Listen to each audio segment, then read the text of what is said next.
अस्सलाम वालेकुम वरहमतुल्लाहि वबरकातुहू। आऊज़ु बिल्लाहि मिनश्शैतानिर्रजीम, बिस्मिल्लाहिर्रहमानिर्रहीम। आज मैं आपको सूरह फतह की फजीलत के बारे में बताऊंगी। कुरान की तरतीब के हिसाब से इसका 48 नंबर है। ये मदनी सूरत है। ये हिजरत मदीना के बाद नाजिल हुई थी।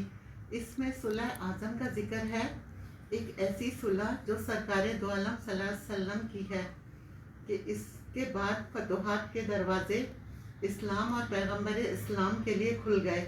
कहीं फ़तह हो रहा है, कहीं खैबर फ़तह हो रहा है, कहीं मक्का फ़तह हो रहा है, कहीं दीगर छोटी छोटी फतोहात हो रही हैं।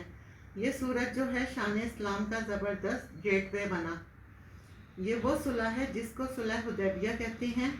नबी सल्लल्लाहु अलैहि वसल्लम ने मदीना में रहते हुए एक ख्वाब देखा और ख्वाब में ये इशारे मिले कि आप मक्का गए हैं और उम्रा किया है, और उसका पूरा प्रोसेस आपको ख्वाब में दिखाया, जैसे एक पूरा मंजरनामा होता है।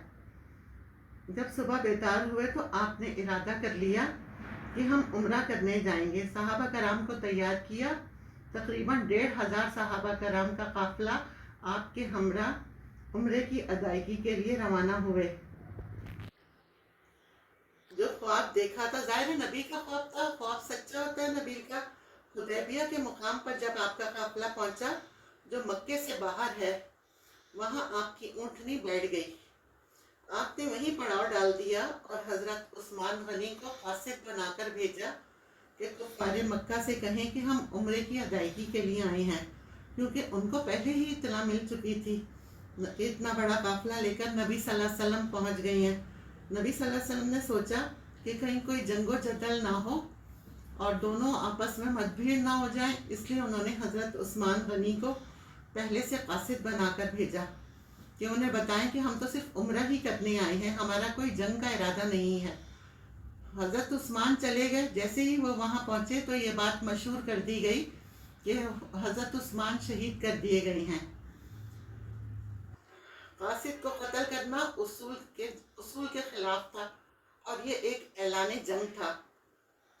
तो नबी सल्लल्लाहु अलैहि वसल्लम ने हुदैबिया के मुकाम पर सहाबा से बैत ली कि कत्ल उस्मान का बदला लेंगे और अपनी जान कुर्बान कर देंगे। तो उसे बैत रिजवान कहते हैं और ये मशहूर बैत मानी जाती है।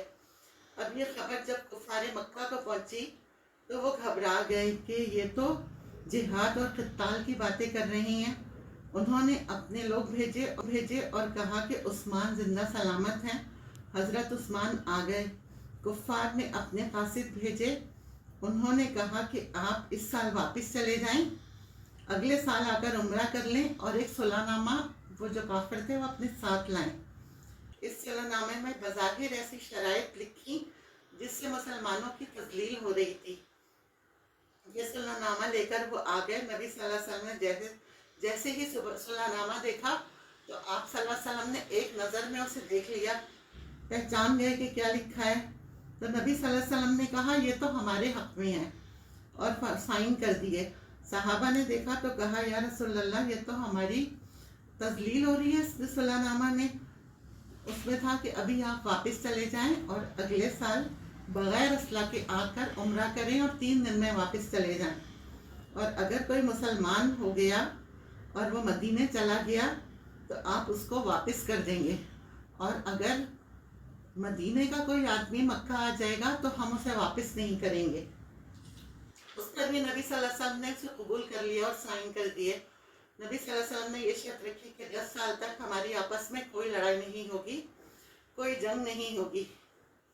इस पर मुसलमानों को बहुत तशवीश हुई कि हमने सुलह जो की है वो दब कर की है और उम्रा करके जाना चाहिए था हमें।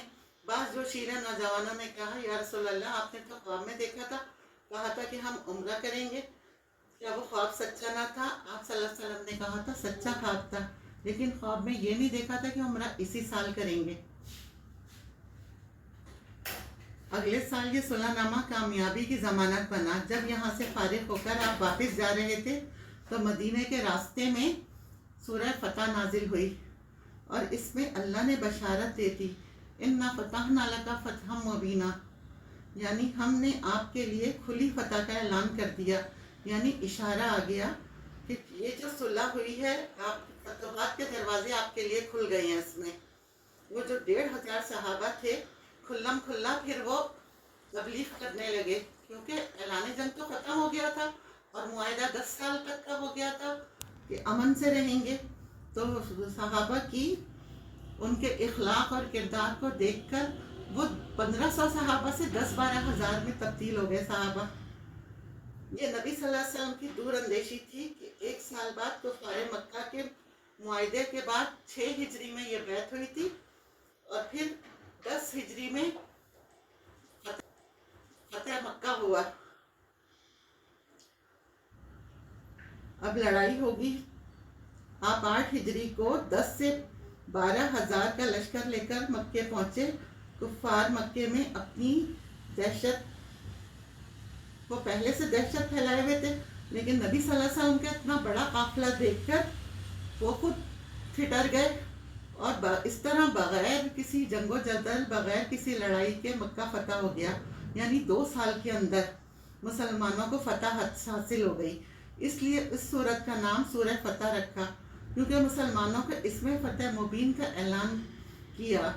وہ جو صلح نامہ تھا یہ اس کی بنیاد بنی تھی کہ اس عظیم الشان صلح کو ہمارے ہمیشہ کے لیے عرب میں اس کا پرچم بلند ہو گیا اور بغیر جنگ کے فتح ہو گیا.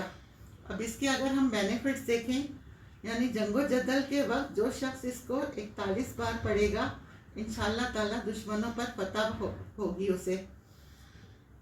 رمضان شریف کا چاند دیکھتے ہوئے 3 بار جو شخص اس سورت کو پڑھے گا پورے سال اس کی روزی فراخ ہوگی. جس شخص کے بہت زیادہ دشمن ہوں اس کو چاہیے کہ سورہ فتح لکھ کر اپنے بازو پر باندھ لے. اس عمل سے انشاءاللہ وہ دشمنوں سے محفوظ رہے گا اور ان کی کوئی چال کامیاب نہیں ہوگی. اگر کسی کی شادی نہ ہوتی ہو یا رشتہ نہ آتا ہو تو روزانہ عشاء کی نماز کے بعد 11 دن تک سورہ فتح پڑھیں، انشاءاللہ جلد شادی ہو جائے گی. یہ تھی سورہ فتح کے فوائد. اللہ پاک ہمیں اور آپ کو پڑھنے والا بنائے اور عمل کرنے والا بنائے. آمین. وآخر دعوانا الحمدللہ.